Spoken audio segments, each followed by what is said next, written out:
So, by the way, I might as well make announcements to everybody and let you know that well, it's time for our regular station sign-in, isn't it? So this is station WHD, World Hypnotism Day, coming to you in cyberspace from the virtual chapter of IACT and IMDHA, and we're just having a ball here. We are 2.5 hours in, I guess now, something like that, and. It's just been a lovely experience so far. So thanks everybody for participating. Those of you who are members of IACT or IMDHA, you can get CEUs for spending time with us this evening. So again, go out to the website for IACT or for IMDHA, whichever one you are a member of.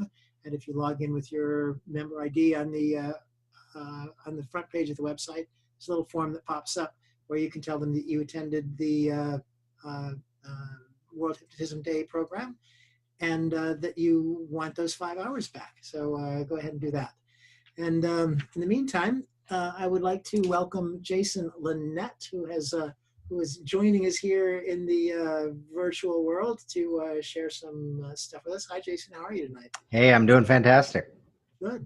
You've been traveling the world throughout this so far, it looks, too. I have, yeah. I have been to a variety of places. Where am I now? Oh yeah. No, I'm back in Florida. Yeah. And Jason, did you have to shovel today? We only got about an inch, but they've already canceled school today and tomorrow for our kids. So an inch of snow? It's also going to be like 6 degrees tomorrow morning. It's going to be 2 below here. Yeah. Buck up. Which brings about a quick story of years ago. We hosted a training with Tom Nicoli coming into town. And from the Saturday night and the Sunday morning, they were calling for like 3 or 4 inches of snow, and everyone's panicking around Washington, D.C. area. And they're going, what do we do? And his response sticks with me. Leave earlier. Drive slower. Dress warmer. Right. Those are the things. Words of wisdom from Mr. World Hypnotism Day himself. Yes, that's exactly right. You know, down here, we actually had a little bit of snow in Florida, which is very little bit, but everybody panicked. School did close for 2 days. Ridiculously, and the only thing I can say about it is, and to be fair to the people of Florida, we have no infrastructure to handle this. You know, I was from Chicago. They have snowplows, they have salt, they have stuff that we have sand. Sand does work, which does come in handy. Although dating back to when I was working as the full-time stage hypnotist, I had one school that was in such a rural part of Virginia that they were the county that would borrow the plows from the nearby county, but the snow was so much. To wrap up the story, they had a combination 4th of July fireworks and high school graduation. Oh. They just missed a whole month. Wow. Yeah. That's amazing. Which then again, today was a fun day of, oh wait, just a message to all the clients. Oh, you're good today? Okay, good, I'll see you. Well, my first question for you, Jason, is there anything you don't do? There's a lot of stuff I don't do myself, though it's always the game of I've learned enough to be dangerous at it. I just got made fun of by our mutual friend Dan Candell because I just programmed a webinar myself, but that's because my programmer's out of service at the moment. So it became great, I had to do this. So the mindset to learn enough to be dangerous, but also to describe the experience so someone else can do it. And I live by the phrase of just because you're good at something doesn't mean you have to do it the rest of your life. Right. Yeah. And I guess the follow-up question to that is there anybody you haven't trained with? You're a training junkie kind of like I am. Yeah. I mean, I want to know what knows. I want to pick up something from everybody. Yeah, the bragging rights that very often at a convention, I'll be at most of them, and I'll have a table in the exhibit area, and it turns out to be empty a lot of times. Because I'm in a workshop, I'm taking someone else's pre and post, and even for some upcoming events, haggling what days my pre and post offerings were, because I wanted to see what the other offerings were too. So it goes back to, I used to do a lot of guest trainings. I mentioned having Tom in the area years ago, and I would promote something and someone would go, oh, I already learned that years ago.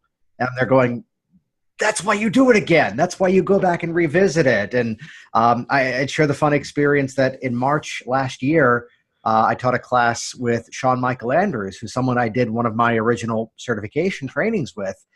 And it was the fun moment of being up there, sharing the stage together and saying, oh, I learned this from you. And he's up there going, no, you didn't. Send her to the moment of, well, then here's an original Jason Linett strategy. Trademark pending. But well, and by the way, so this is exactly the topic that I wanted to discuss, and we're moving into it really nicely. And I just have to acknowledge, and I might put you on the spot just a little bit. Not you, Jason, but Sean Rill, actually, who is on this call, is the reason that I contacted you, Jason, to talk about education, because Sean inspired me. Well, how do I say it? I was looking at a post that he had written, and he's taken this class and he's taken that class, and he seems to continue to pursue things. And yet, oh my God, he already. Sean was taking other classes during the time he was taking my class. and he already has been certified, and he continues to study hypnosis. And I thought, isn't that a refreshing thing? I know, of course, that you understand this, Jason, and I know that you understand it, Karen, and certainly I do. My sense is that there's no end to this, and every once in a while I'll get contact with somebody who hears about a course, and they'll say, well, I don't need to take another hypnosis course because I've already got my certificate or something. I don't understand how anybody can be professionally committed to a field without wanting to continually update what it is that they know, to try new things, to explore new areas, and we are so blessed to be a part of a community that's just got a whole lot of great folks out there that we can learn and study with. So I thought it'd be nice just to talk to you, since you seem to have inspired that spirit in one of your students, Jason. And I hope the replay of this has the moment of Melissa Roth there shaking her head with the moment of the, what the hell is that nonsense of an idea? She's smiling now, we're on board. Where we're all agreeing with each other here, good. Where, again, there's often that intention of, okay, I've learned that, now what? I've learned that, now what? And it's where, every session is different. Every experience is different. And I point part of my story back to a moment where, again, guest trainings. We had someone in from out of town, and like 18 people in the room as students, and 16 were raving about how incredible it was, how changing it was, how transformative it was for them. And 2 were going, I didn't learn anything. And it was me having to look at it and go, what's different inside of that? So it's really the understanding that from that student experience, there's a student responsibility to learning.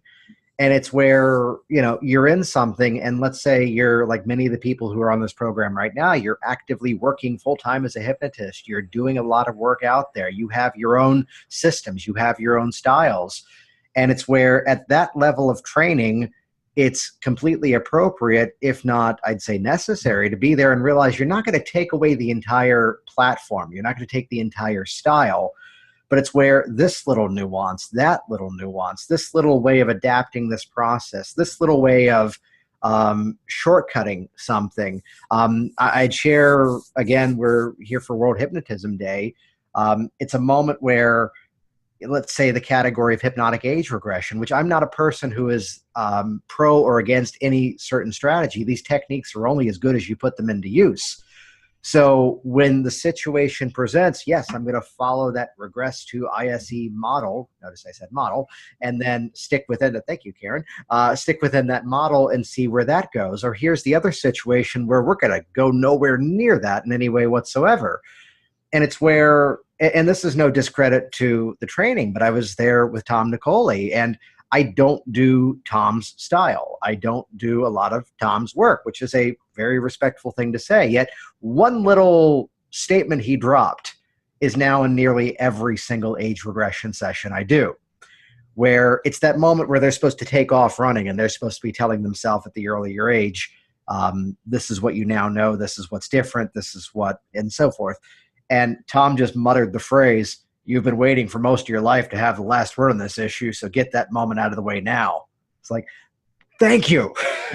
So it's where just these little nuances, these little adaptations, it's where, I mean, even as a lot of people know me on the business side, this little bit of a tweak and one small respect can make every bit of difference. So that's honestly what launched the podcast that I do, Work Smart Hypnosis, which, as I'm looking around, most of you have been on it. Shelley, we need to chat. So where to actually have that experience where it's these conversations like the ones that we're having now, where yes, the trainings are quality, but just the interactions that the more successful the people you meet in this profession, the more giving, the more open they are, the more willing they are to represent their own information and share that around the world. And that's where this message needs to go in terms of expanding that education. Nice. Educate us on Peppa Pig. Peppa Pig. That is full credit to Carl Smith. He does a moment in his trainings which definitely take kinetic shift with Carl. And as soon as he did that, I was immediately on Amazon and paying $25 shipping to get one from the UK. It connects a circuit, and you can do it in a big circle, and my kids love it. So as I was staging, it's always theatrics. As I was staging for the event, I had to go, this has to be for Carl in case he's here. Staging for the event goes right back to it. It's all hypnosis. Staging for the event. He's giving nonverbal cues that, yes, very. What's about that experience? And my mindset when it comes to the actual change process is they're stuck within one framework of their reality. And this becomes that process that helps them to break that broken reality and step into that better one. So Shelley's got, is that inflated? That's confusing me now. That's a whole other different thing. But it's the, I got even more toys. We can do this for the rest of the time. But again, it's where you're breaking one reality and installing that new one, or giving them that opportunity where they can see, again, there's another way to let things play out differently. This is where some of the hypnotic phenomenon comes into play. Just this experience of being willing to go into a session and sometimes not have everything figured out in terms of where you're going to go, and let that be the most exhilarating thing about the process. And it's not luck. It's that 10,000 hours conversation. It's all this preparation, all this experience, meeting up with this encounter today, and just it clicks. Nice. It's all about changing beliefs, changing thoughts, and teaching our clients that they get to choose the thoughts they have, right? Yeah. And I live by the phrase that getting the change is easy, working to dehypnotize the idea that it has to be hard to get there. Yes. That's where the work is done. Sure. Yes. Yes. Although the more deeply the more they believe that it is hard, the more we have to help them chunk it down into manageable elements. Right. Okay, if that big piece is too hard, what can you do? Mm-hmm. What can you do? Let's work on getting that done. Or even by chunking it up, what is this like? What's a metaphor? What's a story? What's something where there's something that stands out? There's a guy who I worked with that he's around his family, and it's Thanksgiving time several years ago. And this is not to characterize a family member of his in a bad way, but he tells the story of, here's this family member of his who, we'll say it this way, clearly isn't taking care of himself. And he's looking across the table at my client, who is at this point down about 80 or 90 pounds in the course of the story. And it's a compliment, but it's one of those compliments that isn't received as a compliment to go, hey, you've done great. I know how hard it is to lose weight. And it was that realization that in that span of time, the side note is, this is a guy who walked into the office and at one point pointed his finger at me and says, you're not going to make me count calories or track my food. Yet as he arrived early one time for a session, I go, yeah, give me a couple of moments. I'll be able to get you in sooner. I just got to wrap up something. I walk by and I see him on his phone, and he's the guy who's playing every level of the game Angry Birds to the point where he has beaten it with all 3 stars cleared out, which is like getting the high score of every single level. You can kind of pass the levels in Angry Birds, or you could hit that ultimate top score. And the realization of, as soon as we turn this into a game, this is going to be easy for them. And that's exactly where the process went. So it was jarring for him to hear someone say, I know how hard it is to do what you've done, because it hasn't been for him. So it's even as we're looking at the actual change process, how do we associate them into that process where I don't want you coming back to me and saying, this week I was so good, here's what I did. Instead, it's that place of, yeah, I just do this because that's what feels normal now. That's where the change process ought to be shaping. Let me throw in an observation, if you don't mind, real quick about everything is hypnosis. There is a new campaign. You know, the drug companies now are all advertising again on television and in newspaper. They are required to advertise how awful cigarettes are, to put, you know, big bold ads on how horrible cigarettes are, like they do on the side of a cigarette carton. Yeah. I saw one recently, a full page newspaper ad about how hard it is to quit smoking and how it's so addictive, and even the drug companies admit that they put additives in to make it even more addictive, so it's so hard to quit. Those are not designed to help people stop smoking or not smoke. They are designed to keep people who smoke smoking. Mm-hmm. Because they are telling them over and over and over, it is too hard to quit, forget it, don't even do it. And the drug companies are now legally developing or leveling that hypnotic suggestion onto smokers so that they can keep the people coming back for more cigarettes. Everything's hypnosis, and they knew how to use it. Which, again, to change that story, it's where sometimes in the session where it's appropriate, I'll bring a lot of metaphors of client successes into the process on one side of things because they're inspiring and there's change strategies embedded inside of these stories. On the other side, it's just building that environment that this is the place where people get results.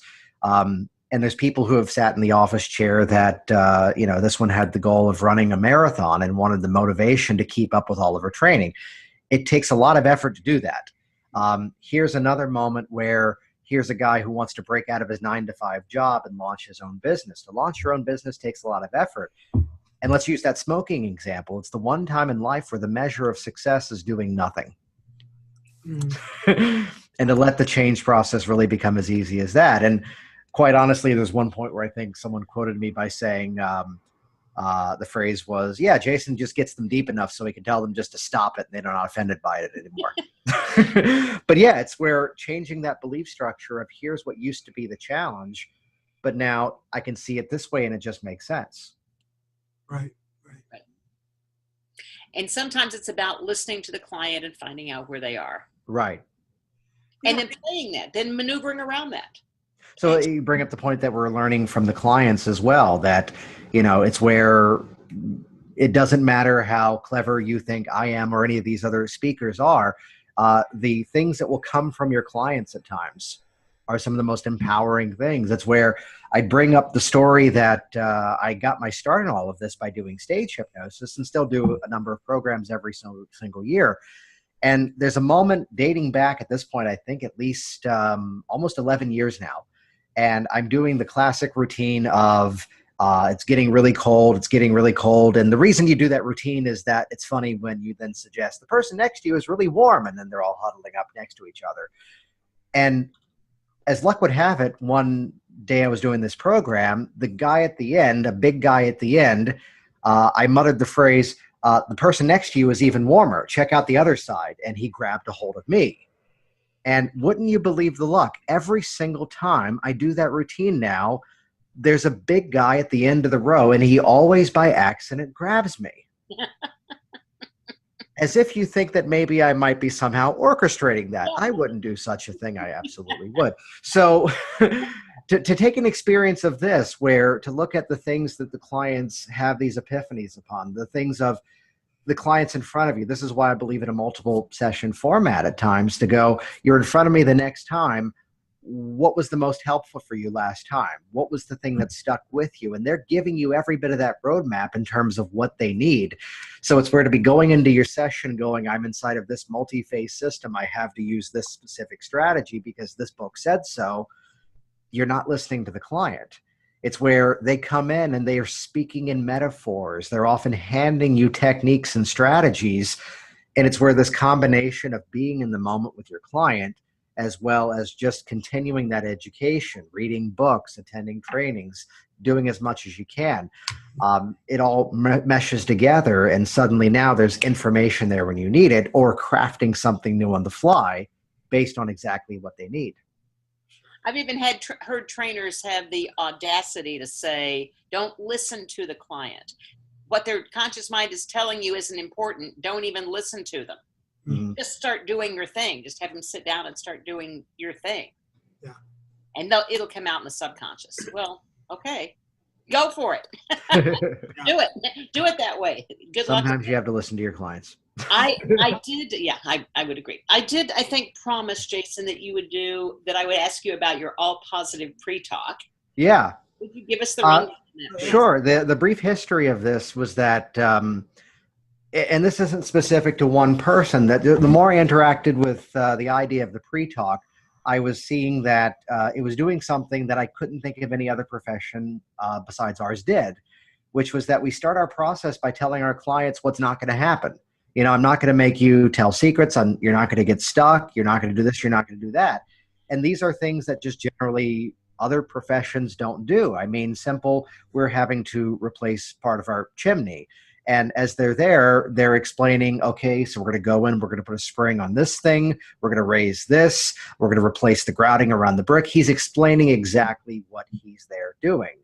So why is it that we as hypnotists are, I mean, it comes down to, I think we as a community could use a hypnotist ourselves. I think that's referencing back to a Scott Sandlin line, that we often would be stuck in the belief systems as what people might be concerned around. You know, the quick anecdote of the student who came in one time and goes in a weekend format class, the experience that here's someone going, oh, but my family member said this about hypnosis. What about that? And the response is, it's not that they're saying that. The issue is that you're agreeing with them.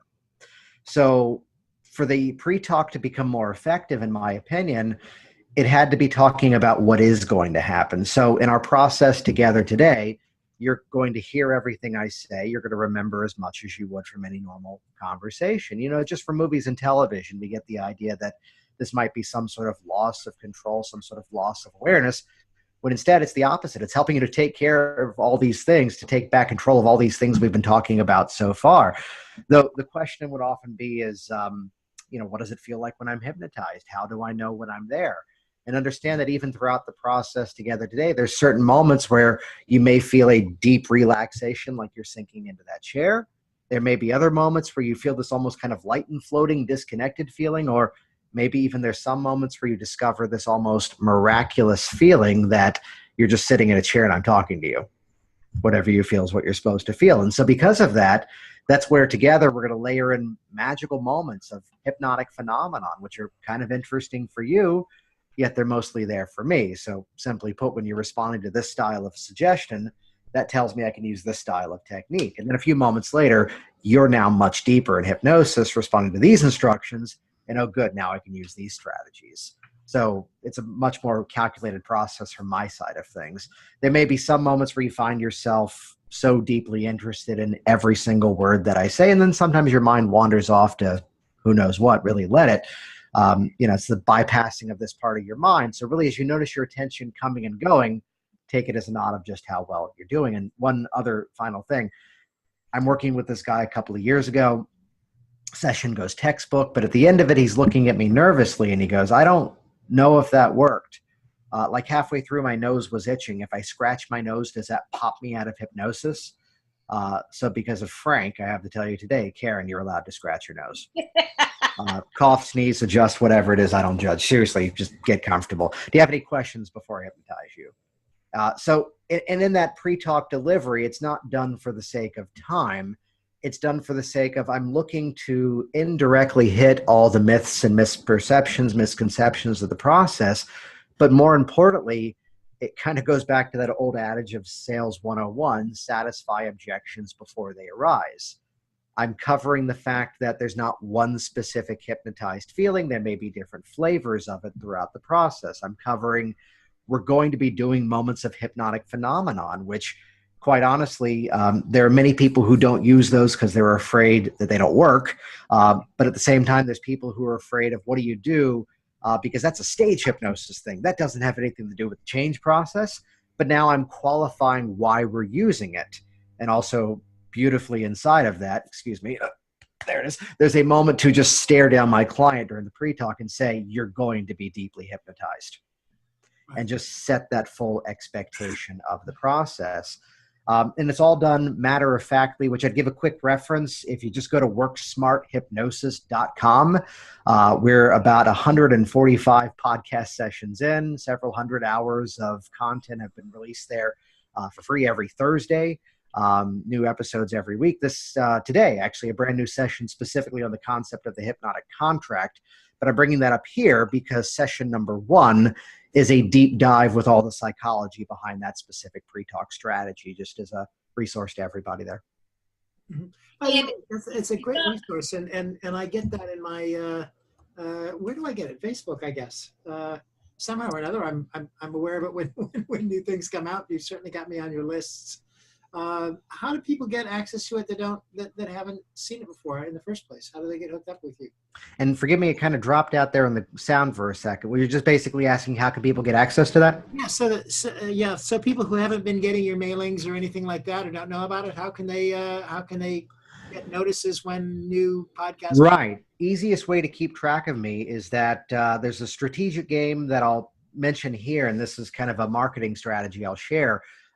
Which is that the podcast releases every Thursday, which it is available through every podcasting medium that's out there. So whether you're Apple, iPhone, Android, or any other iteration, there's some sort of podcasting app, or just go to the Work Smart Hypnosis website. It goes to Stitcher, iCloud, iHeartRadio. We upload to YouTube, and then we specifically wait about a week to launch it by email. For the reason of that's how I'm able to organically track how many people are actually listening to it. Yes, we get analytics and statistics, but I'm letting it rest on its own before I email it out. If you go to worksmarthypnosis.com, though, and right at the top of the page, there's a button that say click for tips and tricks. That's how you get on my list. Though I will mention that coming up about a week and a half from now, on Tuesday the 16th, I'll be doing a webinar called Double Your Hypnosis Business. It's all about productivity hacks to grow your business in the new year. And by making it easy, if you just go to hypnodouble.com, that registration page is now live as of about 30 minutes ago. We got it finally working. And that'll get you also onto the list as well for all sorts of updates too. So I can have 2 clients this year. Hey. my mother, and then somebody else. There you go. It's the line from back when Jim Carrey was on that TV show In Living Color that my psychic told me I'd win the lottery and quit my job. Today I quit my job. I'm halfway there. Yeah. I really want to compliment you, Jason, on your webinars, because I do a lot of webinars too. I check them out. I don't always stay for the whole thing, but you offer value in your webinar. There's always a sales pitch, of course, but you offer value for the time that the people spend with your webinar. And I would just encourage everybody, if you're going to do anything free like that, offer value. Let them see that you've got something to offer, and then they're going to buy whatever you're selling. That's why I'm on all of his mailing lists. I buy everything he sells. Well, I share the mindset behind it is you should be looking, and this is what drives content marketing. And quite honestly, this is the opposite of this is what gives anything in business a bit of a bad rap, where it doesn't have the credibility, where someone's simply going, sign up for this thing, pay for this thing, and you don't know what you're getting into.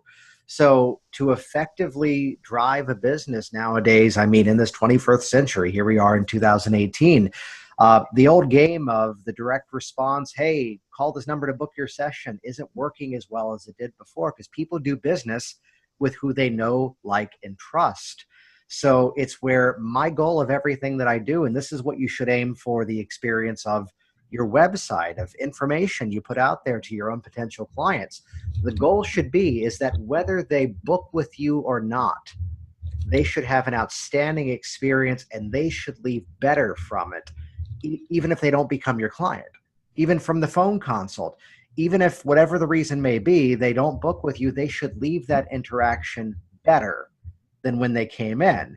And if you drive your entire business process under the premise of the question of, well, here's how I can make that easier for you, then the process basically now writes itself. And it's always an ethical next step, as opposed to this sneaky strategy, this little covert technique, this sort of snarky way of getting into something.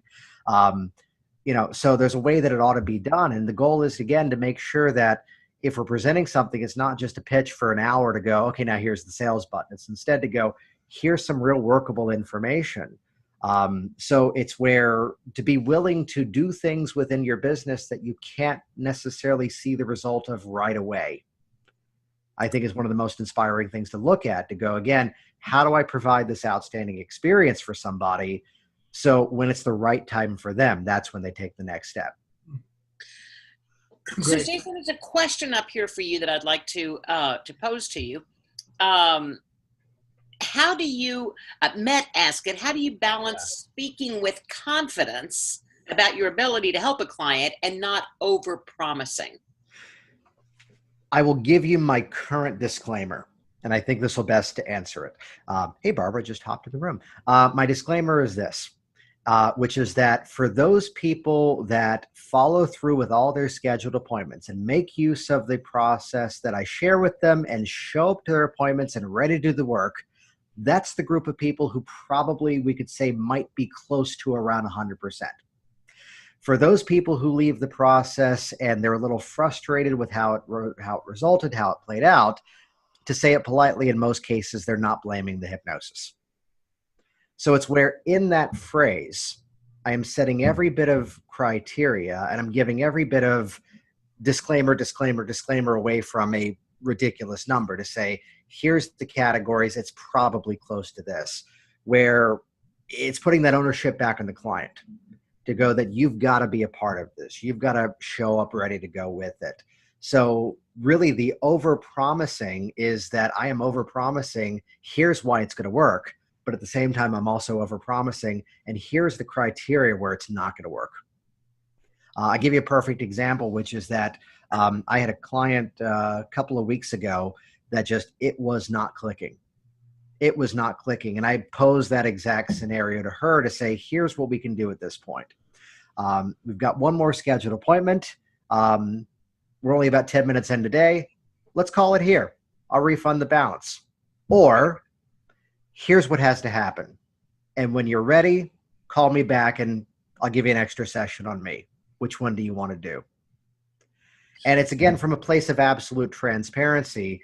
It's where I'm pulling myself out of the equation. It's not me over-promising that I can absolutely make this thing happen. It's instead, here's the criteria that has to be there for this to be effective. That's where you're going to see that success.